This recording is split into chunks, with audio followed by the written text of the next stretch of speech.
There are 3 C's to the effective discipline of a child. 3 C words. You know, we authors, we come up with mnemonic devices to help people remember things. So, 3 C words: communication, consequences, and consistency. Remember I said consequences are important. It's important that children know that there are consequences. There are consequences if you behave well. There are consequences if you behave badly.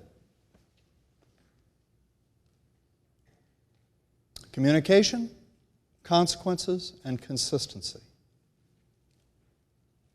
What do you think is the most important of the 3? See, every audience gives me the same answer: consistency. See, what that means is you're hung up. You're hung up on the psychological behavior modification model of discipline. Because when you say consistency, I would bet that by that you mean consistency in the delivery of consequences. So we come right back to consequences when you answer consistency. See, and this is another thing. Most people today, because of the behavior modification model, you believe that if your child misbehaves on Monday and you time him out for 10 minutes, that if he misbehaves on Tuesday, you should time him out for 10 minutes. And if he misbehaves on Wednesday, you should time him out for 10 minutes. That's consistency. Actually, that's boring. That's predictability. And when children are able to predict what you're going to do, the impact of what you do is considerably lessened.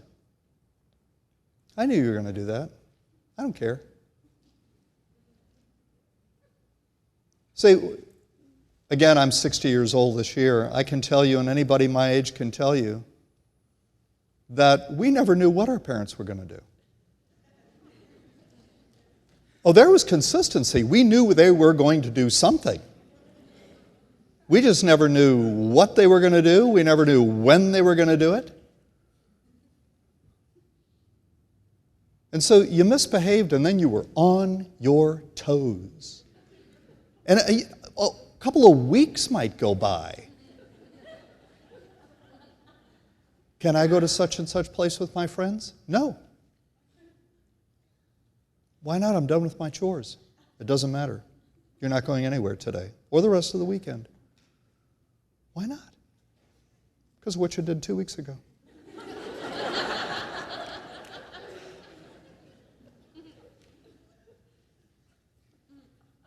See, I've just knocked you off balance, haven't I? Because you bought into that behavior modification model, you didn't even think that what I just did was possible. Did you? See, if you believe in behavior modification, you think when the child misbehaves, you have to do something right away. If you don't believe in behavior modification, folks, you're liberated. You're freed up. And I'm going to explain this more clearly in a few minutes. Consistency, eh? Consistency in the delivery of consequences. It's that behavior modification model. Discipline is leadership. Leadership. The principles of good leadership do not change from one leadership environment to another. Leadership. I'm going to show you something here. Leadership. That's how you discipline a child. That is how you disciple a child. There are 3 C words: communication, consequences, and consistency. And the most important of the 3 is? See, I change your point of view, and you come up with the right answer. And this was my point in Raleigh, North Carolina, to get back to that story. I said to that audience, we think that right methods are going to solve our problems, when in fact our problems are due to a faulty point of view concerning children and child rearing that we began to develop in the 1960s A faulty point of view that has been festering in our culture ever since. A point of view that does not work because it is based on falsehoods concerning children. What's going to solve our parenting problems in America is the re-embracing of a correct point of view. You see, I just proved that to you. Had you shift your point of view, I asked you the same question I'd asked 3 minutes ago, and bang, the right answer from all of you. It's communication. It's how you talk. That's how you disciple somebody. Is a good leader in corporate America known by how well he manipulates consequences? No. Is a good leader in a church setting known by how well he manipulates consequences? No. Leadership is a matter primarily of how you communicate. It's communication. And so the discipling of a child, because leadership principles do not change from one leadership context to another, the discipling of a child is done not primarily through the use of consequences. It is done through how you talk. Leadership speech is what I call it in my next book. Alpha speech. A speech that projects. I know what I'm doing. I know where I'm going. I don't need to ask you for help. You need mine. I don't need yours. Let's get this straight. I love you. Communication. Do good leaders explain themselves a lot? Yes or no? No. Good leaders do not explain themselves a lot. Why don't they explain themselves a lot? Because they're not looking for approval. People who explain themselves a lot are looking for approval. They're hoping to soften the negative impact of any decision they have made on the people who have to receive it. Who explains themselves a lot? Politicians. Most of today's parents are acting more like politicians than leaders. It's interesting that politicians do not often make good leaders, especially in times of crisis. And conversely, good leaders don't make good politicians.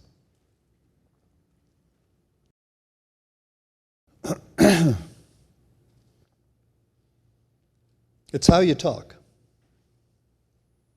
It's an economy of words. And I'm not just talking about the words, by the way. I'm talking about how you say them, your tone of voice, your cadence, the spaces in your communication, the silences, your body language. All of that is involved in how you communicate yourself to your child. And above all else, what you should always be communicating is, I know what I'm doing. I know where I'm going. You don't know what I'm doing. You have no idea where we're going. I don't need your help. Lead. Lead. Here's a parent, perhaps my mother, telling me 53 years ago, I'm 6 years old to pick up my toys. John Rosemond, I want these toys picked up right now. All of them. I'll be back in a few minutes to see that it's done. Walk out of the room. Why? Why walk out of the room? I want these toys picked up now. All of them. I'll be back in a few minutes to see that it's done. Walk out of the room. Is it a child's natural inclination to obey or rebel? Right, the child's knee-jerk response is to rebel. And so by walking out of the room, my mother is removing from me the object of my rebellion, her. And this is leadership. I want these toys picked up right now. All of them. I'll be back in a few minutes to see that it's done. I know what I'm doing. I don't need your help making this decision. I know where we're going. And I am absolutely confident that you are going to pick up these toys. I do not need to stand here to make sure that you do. Here's today's all too typical mother. Hey, there sure are a lot of toys on the floor. Pastor Talbot is coming over, and it would be terrible if he stepped on one and broke it or tripped over one and hurt himself. So how about let's get these toys picked up, okay? Honey, I'm talking to you. Can you look at me? Do I need to turn off the TV so you can hear me? Honey, we need to get these toys picked up, okay? Hey, I've got an idea. How about if we make it a game? How about if we pick them up together? And whoever picks up the most will win a bowl of ice cream afterwards. What do you say? Oh, I'd love a bowl of ice cream right now, wouldn't you? I know you would. There's your favorite flavor in the freezer. It's calling your name. Billy, Billy. How about let's do that, okay? All right, are you ready? Go. Okay, I'm picking up one. Are you? No, you're not. Okay. Honey, I'm picking up two. Sweetheart, you can't win the ice cream by standing there and watching me pick up the toys. You have to pick up toys of your own. Honey, I've got three now. Oh, look, that one fell out of my hand, rolled over by you. Maybe you can pick that up and get started.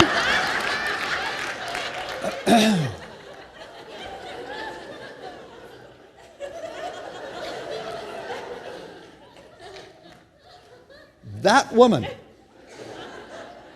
comes up to me in South Carolina. I think it was Easley, South Carolina, about 4 years ago. I'm speaking at a church on a Saturday morning. It's before the talk. She comes up to me. She puts her hands on the book sales table. You know, it's 8:45 in the morning. And she goes, and she's supporting herself.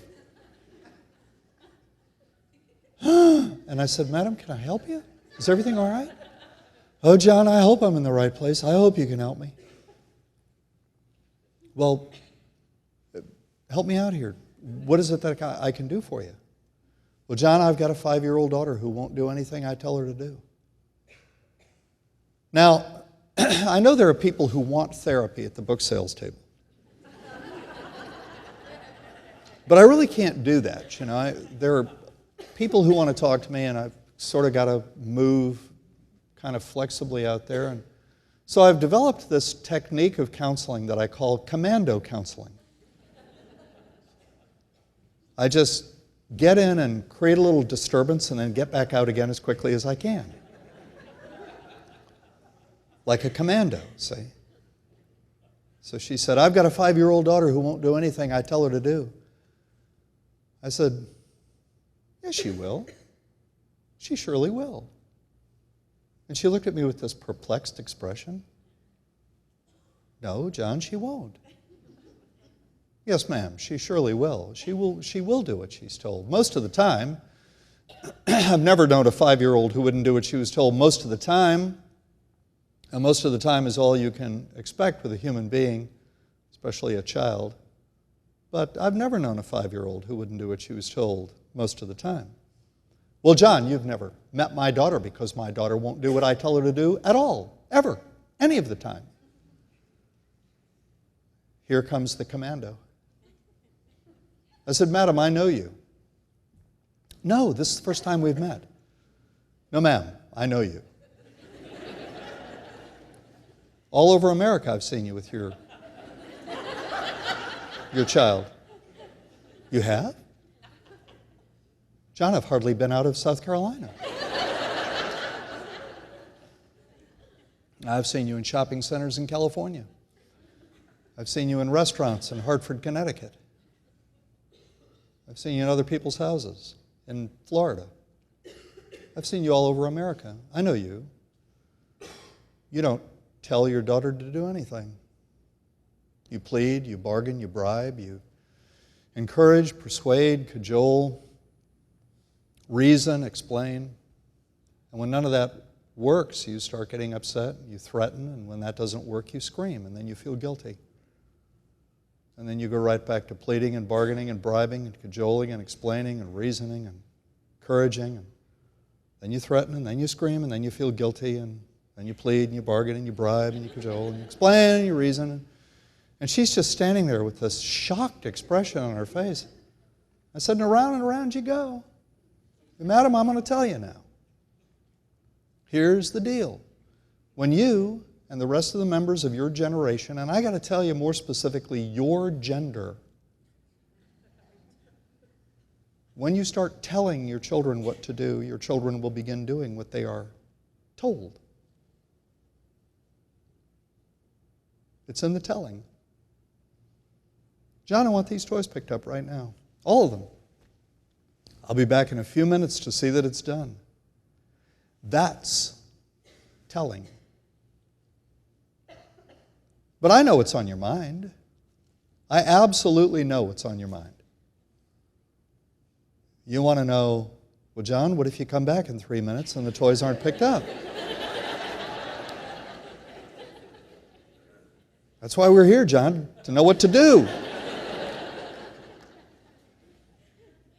Well, I have several rules. All right, now you go to plan B, okay? But I want you to understand that communication is plan A.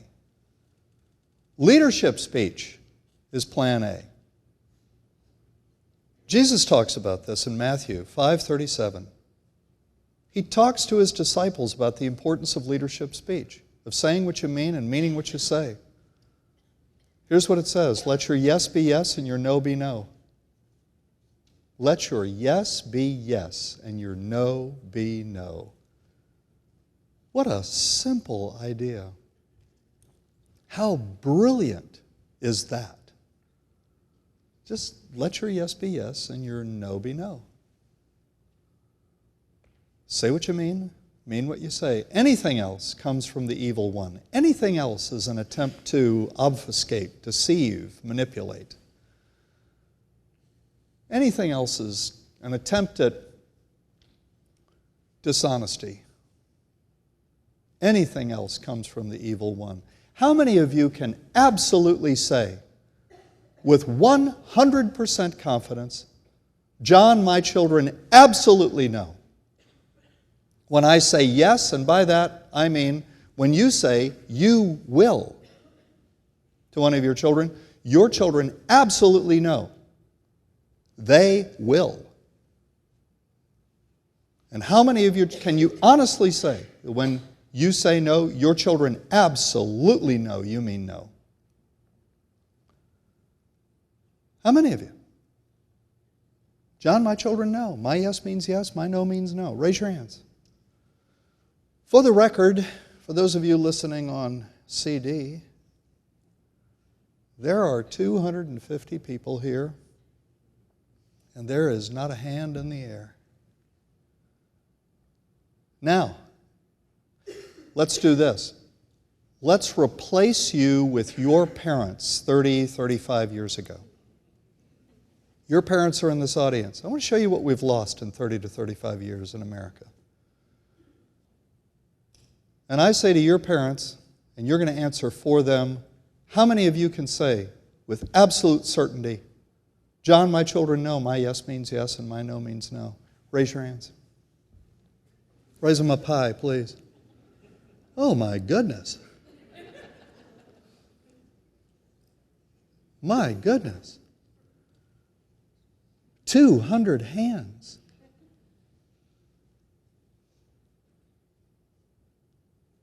That says it all, doesn't it? That says it all.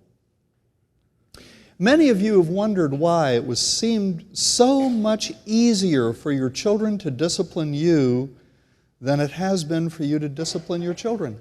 That's why. It's not because you're using the wrong methods.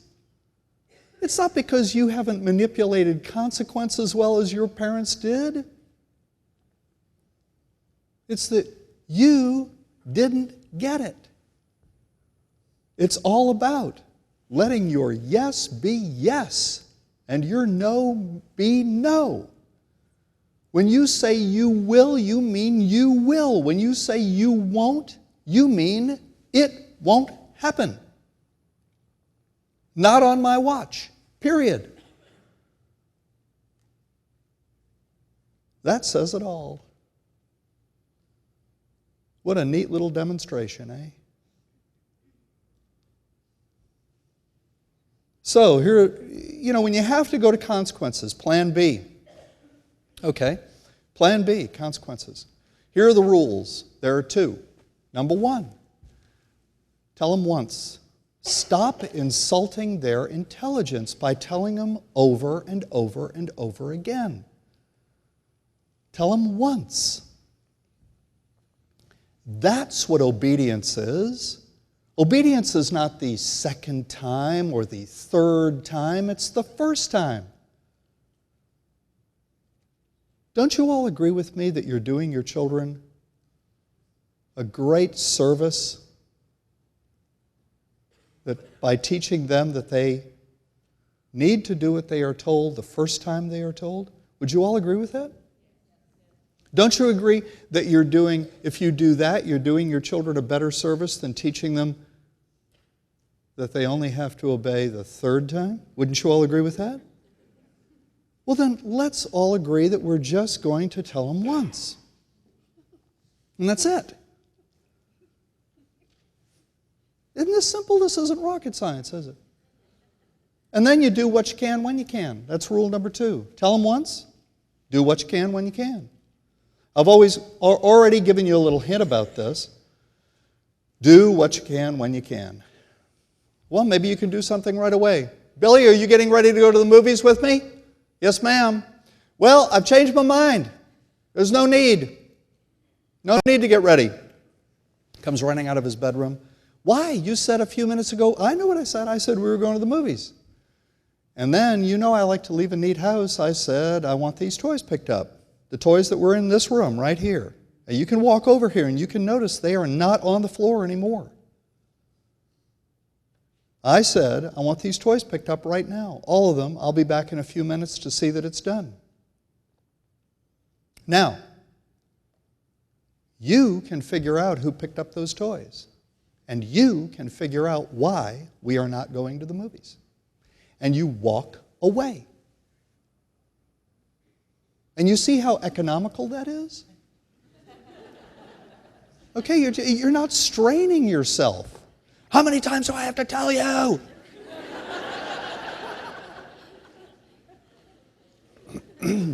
I don't know, Mom. I'm waiting for you to figure that out. I'm not going to give you the answer. I'm sorry. Well, John, we're going to the dentist. We can't just blow off a dental appointment. We're going to the dentist. What do you do then? Do what you can when you can. See, folks, with a dog, you have to do something right away. With a human being, you don't. You can't say to a dog, Fido, we're not going to the park today. You peed on the rug yesterday. I hope you learn your lesson, But folks, memory begins to develop in a child around the age of 3. Now, with a toddler, you can't do this either. Which is why you have to cut your disciplinary losses with a toddler. Do what you can when you can. With a child above the age of 3, you can delay consequences to the reliable extent of the child's memory. With a 3-year-old, it's 24 hours. With a 6-year-old, it's a few days. It's a week. And you have to describe the originating event very clearly in any case. So you go to the dentist. And it's 6:30 that evening. You're seated around the dinner table. Billy, are you done with your dinner? Yes, ma'am. Well, you may be excused. Go upstairs and get ready for bed. I'll be up in a few minutes to help you say your prayers, tuck you in. What? Mom, it's 6:30. I know it's 6:30. It's time for bed. No, Mom, bedtime's not till 8:30. Not tonight, 6:30. 6:30 tonight. Why? Why do I have to go to bed at 6:30? I'm glad you asked.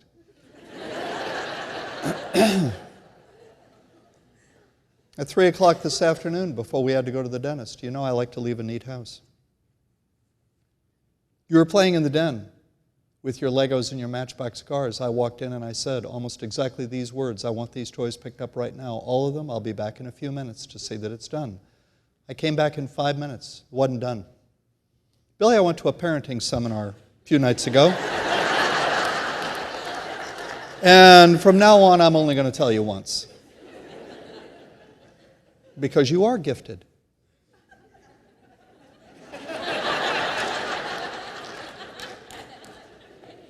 So I told you once. You didn't do it, so I did. And my reward for picking up your toys is a child-free evening.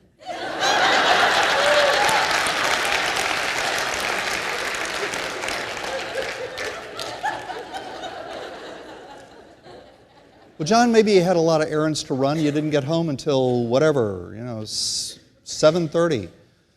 What do you do then? I mean, you can't, what, put him to bed at 8:05? It's not really going to send a message. Do what you can when you can. Take it easy. Stop feeling like you're in a hurry here. Just file it away. Wait. He comes in 3 days later, Sunday afternoon.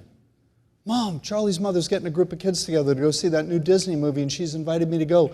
And she'll pay for my ticket and all my Coke and popcorn and everything. And she's got one more seat left. Can I go, please, please? My friends are going, please, please, Mom. I want to see that movie with my friends. Please, can I go?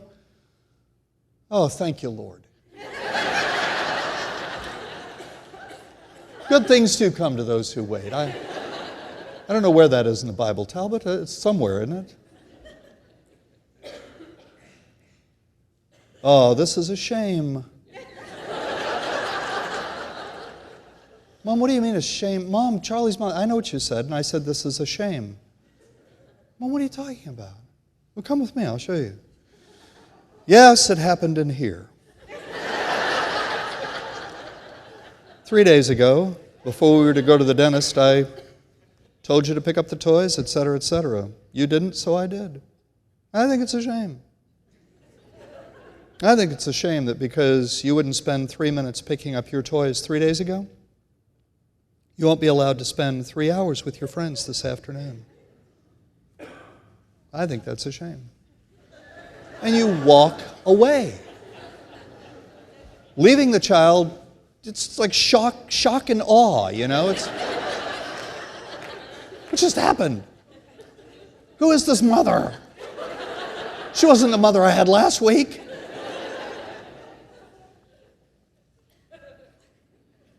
See, and this is how you send a message. And the message should always be, you can do it, but I won't tolerate it. I won't tolerate it even if it's little. Because, folks, if you give them the inch, it'll quickly be 2, and then a foot, and then a yard, and then a quarter mile, and so on and so forth. Just, Grandma said, nip it in the bud. This is how you send a message. And if you do things this way, here's what's going to happen. Your child's going to get the message. And 3 weeks from now, you're going to do something like this. Billy, the garbage truck is coming down the street. Got one more bag here to go out to the canister. Please run it out there for me, quickly. Why do you always make me take out the garbage? Why don't you make Susie do it? Because she's a girl, I guess. I get to do the smelly stuff. I don't want to. I don't want to get her to do it. You don't want to? No, I don't want to. Well, that's okay. I'll do it. No! Oh, give me that bag. Give me that bag. No, Mom, you didn't wait for me to finish. I was going to say I don't want to, but I will. I will. Folks, this is how you keep them on their toes. Who's on their toes in your household? Who? You are. You are. And see, you can go home from here today, and you can change all this in your house. If I didn't say this last time, I'll say it tonight. We can't solve these parenting problems in America tomorrow. But any one of you can go home from here tonight and you can start solving these problems. This is not rocket science. 50, 100, 1,000 years ago, people understood this stuff intuitively. It was like it was built into our consciousness, written on our hearts. We knew how to raise kids. And we've just forgotten to listen to our hearts, to the voice of common sense, to the voice of intuition, because we've been listening so intently to the babble that's been coming out of people like me for the last 40 years. Isn't that ironic? Yeah. It is ironic, and I say it to every audience. It is my fondest hope and dream that people in America stop listening to people like me and just get back in touch with the fact that this is just common sense. Nothing I've described to you this evening has been complicated. Has it been? Help me out here. No, it's not complicated. But the more you read stuff written by people like me, the more complicated it seems. So that's my prayer for you, that you'll go home and you'll do it. You'll do it for yourselves, your marriages, your children, your families, your communities, and the culture. Do it for your kids and do it for America too. Thanks for bringing me here, Talbot. Appreciate it. Thank you.